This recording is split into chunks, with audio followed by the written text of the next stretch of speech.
What's going on, guys? Welcome back to the channel. Talking with Viewers, episode 170. And on today's episode, we're talking about preview of college football. Week 0 just ended yesterday. Today is Sunday. Games start on, I believe, Friday or Thursday for the season. So week 1 is right around the corner. All the big games, though, start on Saturday and Sunday. So for today's episode, we got the podcast dad back for this one. Plus, we got our cousin Vincent. What's going on? Hey, how's it going? Welcome to the How channel. you doing, Rob? Hello, Rolf. Hey, what's up? All right, before we get into too much of the format, Vincent, tell us who's your college team for the audience here. The college team, if I had to pick one, would be USC, sadly, but true. All right, so you got Arizona State, USC. So take bias out if you want. Is that why in the prep sheet it says why is Arizona the worst football program in the country? No, it does not. I don't know which one you got. It should though. It does. It does. It says why is Arizona terrible? Did I really write that? I think. Yeah, you did.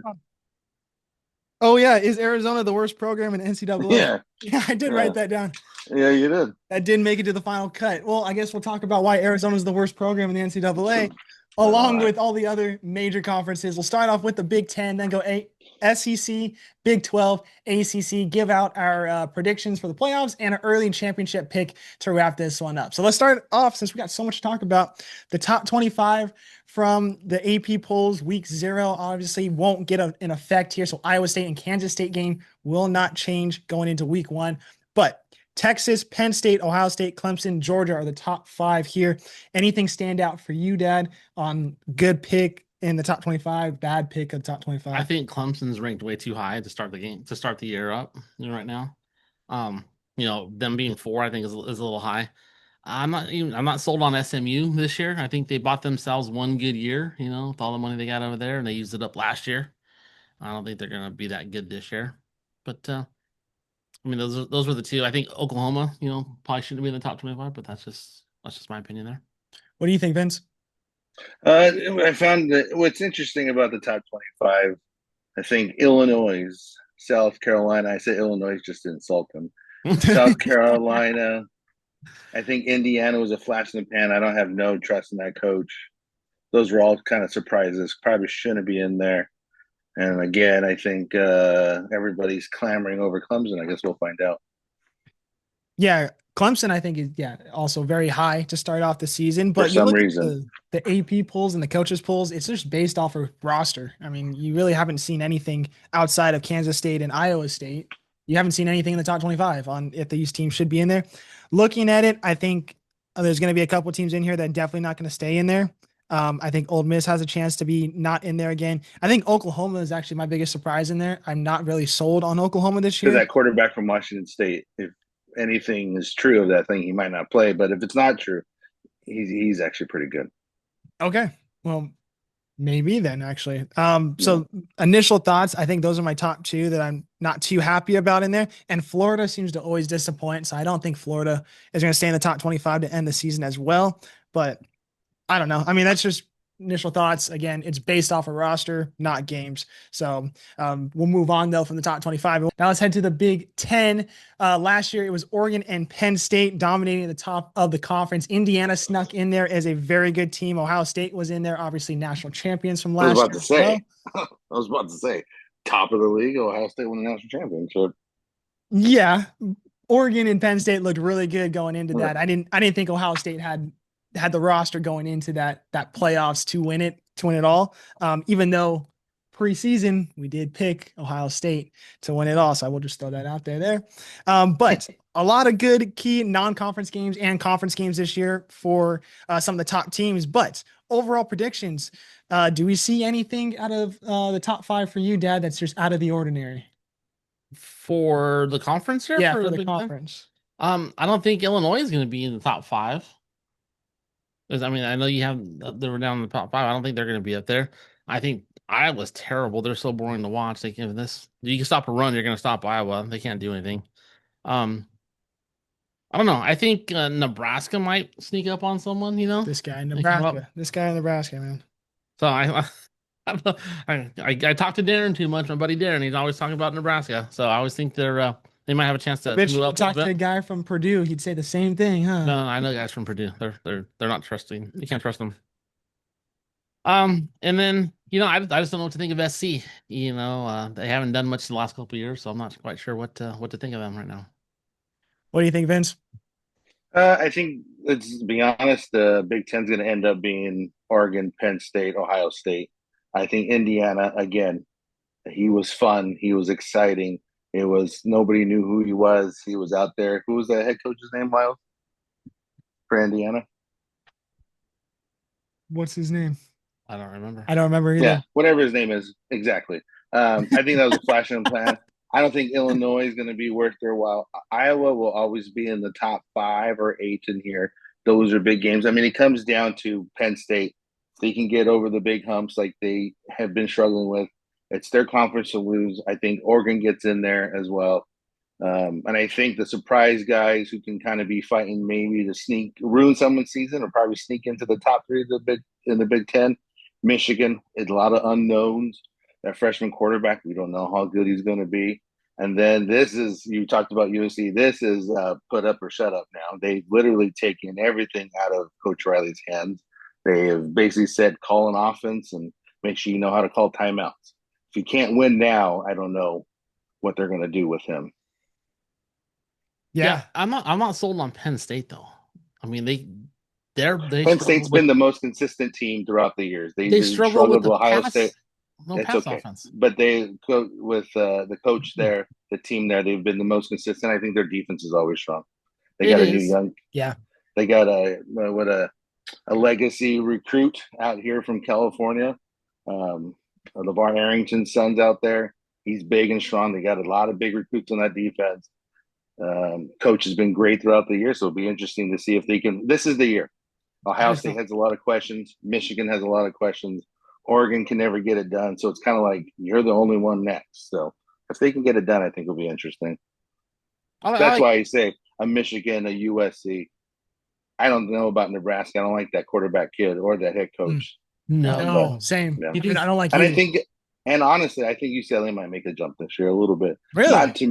Not to be competitive in the Big Ten, but they're going to be better than last year. They didn't have a quarterback. They have kind of a defense, but they have a quarterback this year. I can see them being within the top 10, if not right outside. Yeah, hopefully he picks up and kind of jumps in that offense and you got some success early, right? I know you got to learn a whole new offense and everything with the new team, but at least this guy's going to give him a chance, on the offensive side. And he's home. Yeah. Looking at Penn State's schedule, I mean, start off the season, they get Nevada, FIU, Villanova, and then they get a bye. Pretty easy 3-0 there. After the bye, it's Oregon at home too. So, I mean, it's going to be a tough test early in the season for both teams, but I think Penn State's definitely going to have the upper edge there at home off a bye. I think there's a good chance Penn State wins that game as well. And the rest of the schedule looks pretty similar to a typical Big Ten schedule. I mean, outside of having Ohio State in the middle of the second half of the season, I mean, it looks pretty easy for them. So they might get one loss or they might go undefeated. They could get 2 losses. They lose to Oregon and Ohio State, but I think they'll win at least one of those 2 games. But I guess anything could happen. I mean, injuries happen, upsets, scary games. Maybe they lose to Iowa at home on the road there because who knows about Iowa, honestly. This is the thing with Penn State, right? They beat Oregon. They're undefeated going to Ohio State, and they blow that game. Maybe a field goal, and then a typical Penn State situation, they go to Michigan State and they blow that game. Yeah. There's going to be trap games for them big time. I mean, even if you think UCLA is going to go off, they're on the road at UCLA early in the season. I'm not worried about that game. I'm not saying UCLA is going to upset Penn State, but I do say if they can get over the humps, beat the Ohio State, go to Michigan State, beat that game, and do what they're supposed to do. This can be a year where Penn State can run it, but they have a tendency to blow it. If anything, and then if you throughout history, it's like you got to if you're gonna lose early, right? Because then you finish strong. Yeah. So you could overcome an early loss. It's the ones that are late that are gonna bite you a little bit. Yeah, and that being said, it could help out Oregon too. You lose on the road to Penn State early in the season. I think the committee is going to look at that and be okay with that loss. If that's their only loss going forward. Because Oregon that's what happened last year with Ohio State and Oregon, right? They played early on. Yeah. Yeah, they played early on. And Oregon's got an easier schedule than Penn State and Ohio State. Their hardest game outside of the Penn State game, I mean, could be on the road against Washington just because it's a old Pac-12 foe. Washington What seems does to know what Washington he's have done. though? That's my problem. But it could be a trap game, end of the season coming into it. Are they They already playing know at? them. Are they playing at home? Or are they playing at where the They're Seahawks in play? Seattle for that one. Well, that may be a rainy bad game. Yeah. Yeah. So that Yeah. that could be a trap game for them as well. So I mean, there's a lot of things that could happen, but yeah, I think outside of those top three teams, I don't think there's anybody else really contending for the top of this conference. No, it's those three. Yeah. All right, Dad. So official top five for the conference. Oh, top 5 for the conference. I got You Oregon. did you look at the thing I gave you? Top Yeah, five title game. Okay. I got Oregon and Penn State in the title game. So, Okay. but I also have, let's see, after that I have Ohio State, and then what else did I get? That's it. I went top 3. Who cares about 4 and 5? Okay. Vincent, who's your top five? I say Penn State, Ohio State, Oregon, and then Michigan. Why not? And then the heart of the Big Ten runs through Southern California. So USC is a surprise fit. If they're not in that top 5 in the Big Ten, they're not at 9 wins by the end of the year. 10 wins can be possible. If they're not at 9, they're going to have to find some big donor to find that buyout because, I mean, you can't make it any more fail proof than they have. They have a great defensive coordinator. They replace their coaches with great players. They have a huge recruiting class coming in next year. So this is kind of like, if you can't do it now, I don't know what to do with you anymore. So the over under on wins for SC is 8.5. Is it you have over 8.5 or under? I say 10. Really? Mm. Okay. If things work out on paper like they're supposed to, he's supposed to be this offensive guy. Our defense keeps improving. If they improve like they're supposed to, 10 wins is viable. Yeah. If they can't get to 9 or 10 wins, you got to start looking around and say, well, maybe we have to make a change. How they're going to do that change, if they can afford that change. They kind of did this at Notre Dame a few years ago when what's his name, the guy from guy from LSU was there. They took Oh, everything out Kelly. of his hands. Yeah, when Kelly was there, they took everything away. They replaced everybody, and he was competitive. So it seems like they're trying to repeat that. They do have a new GM from Notre Dame. They have an assistant GM from Wisconsin coming in. I think the athletic director at USC is pretty good at picking out staff. She's the one that kind of produced that Washington staff that took them deep into the playoffs. He's now at Alabama, so she knows. Yeah, she has figured out a winning approach for all her different sports. It's just a matter of this is the guy you were stuck with, so let's try to replace everything. So that's why if they can't get to 9 or 10 wins, I don't know how they're going to do it, but they're going to have to do something about that. So do you think That was he trying to take on too much? Riley, was that the issue the last couple of years? SC for a long time did not have a GM, and I think he was trying to run this, the money, the recruiting, the coaching, and I think he wasn't able to do that. That's old school. You can't do that anymore. So now they have kind of put the people in place that you need to, like the other programs are supposed to. USC was one of the first schools to even have a GM, and then they fired him after a year. So it'll be interesting to see what they do. Miles, you're asking for a surprise team. I really think UCLA is going to be a pain in the butt this year. I really do think. Yeah, I'm not going to try to be biased, but they're going to be a pain in the butt. I think. I don't know. It's just why not? I like Foster as a coach. He's kind of turned things around a little bit and turn things around. You got a good quarterback. I think that 5-7. I don't think they'll repeat that. I could see them going. Bowl game at least. Flip it 7-5. Okay. And believe it or not, I want SC to do good. I'm an SC fan. I like SC. So. Well, I mean, you come here to be top dogs. You got to make the money, and to make more money, you got to produce, right? Yeah. If you made this move to go to the Big Ten and USC and UCLA, the heart of the Big Ten, if they can't produce, then what's the whole point of this move? Yeah, no, it would make the move just in the long term not look like the smart move because they moved to be competitive. Yeah. For me, it's not much different from Vincent's top 10 or top 5. I got Ohio State at 1, Penn State at 2, Oregon at 3, Michigan at 4, SC at 5. I have SC at 9-3 on the season. Their top games that I saw that kind of circled, they're on the road against Notre Dame, Nebraska, and Oregon, and they have Michigan at home this year. So I think you lose probably the Notre Dame one and Oregon one, and I could see 10-2. That's it.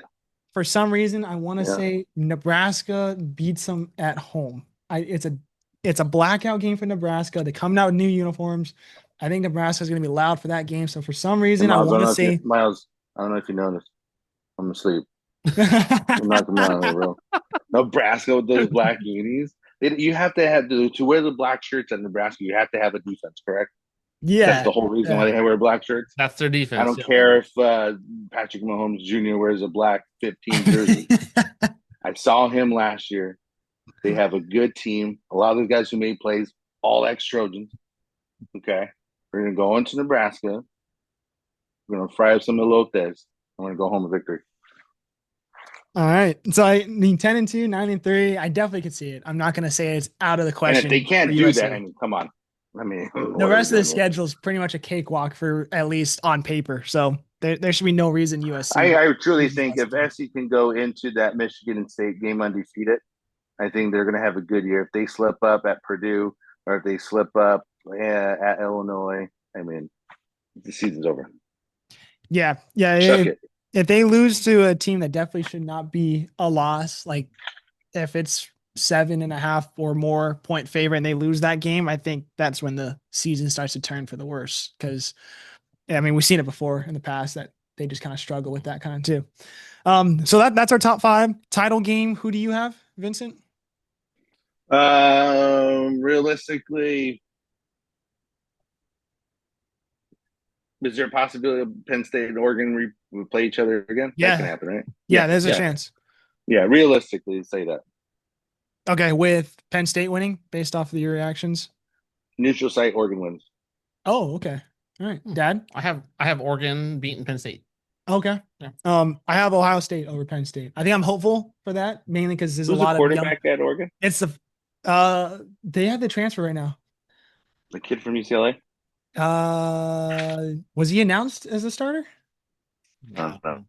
I don't know if that's official. Like coaches seem to shut Depends up on that quarterback. Whoever Mm-hmm. they pick quarterback, that's going to be a huge thing for Oregon. Because I mean, I don't know. We'll see what happens. Yeah. So surprise team. You already said UCLA. Dad, who's your surprise team? Nebraska. Okay. I got USC. It's my surprise team. I think we already kind of understand why. Disappointing team though, Dad. Disappointing team. Nebraska. No. Believe it or not, I put down SC just because I don't think they're going to be, in that top 3 or 4, maybe 5. So, if they're not in the top 3, then it's a disappointment. I think it's disappointing for that team and for the fans in that conference. So not so much of record wise, but just expectation wise. Yeah. Okay. Vincent, what do you got? Indiana.